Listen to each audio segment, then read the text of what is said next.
Soy el emperador francés que siempre tocaba la panza para los retratos. Pasa palabra. Anto, mi nombre está en la calle de Buenos Aires en la que venden muebles y mi rostro aparece en el billete de 10 pesos. ¿Belgrano? Sí.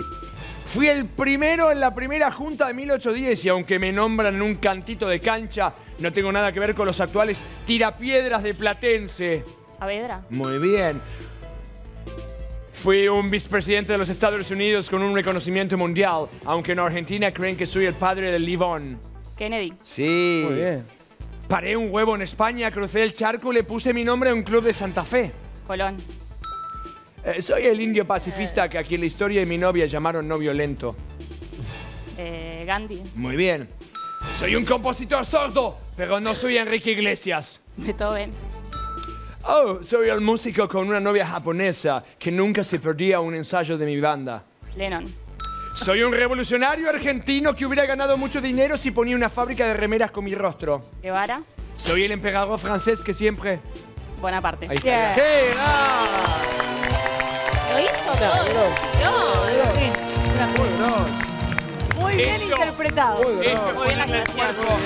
Gracias. Muy bien. Para vos, Apra. El premio a la mejor interpretación de Palabras Cruzadas. Muy bien. Gracias, agradecé. Muy bien, Iván. ¡Ídolo! Agradecé. Quiero dedicarle ese premio Habla, discurso. a mis queridísimos invitados de... Haz entrega. Felicitaciones, Gracias. Quiero... ¡Ídolo! Gracias a todo el equipo de producción, es lo más. Aquí a todo el equipo de cámaras, sonidistas, iluminadores, Bravo. musicalizadores, operadores, iluminadores. A Campa, el presidente del sindicato, a toda la gente que hace Pasapalabra. Muchísimas gracias. Gracias. Bien, muy bien. Ahí. Muy bien, Ivancito, muy bien. En un momento, viste, y no sabía qué acento poner ya.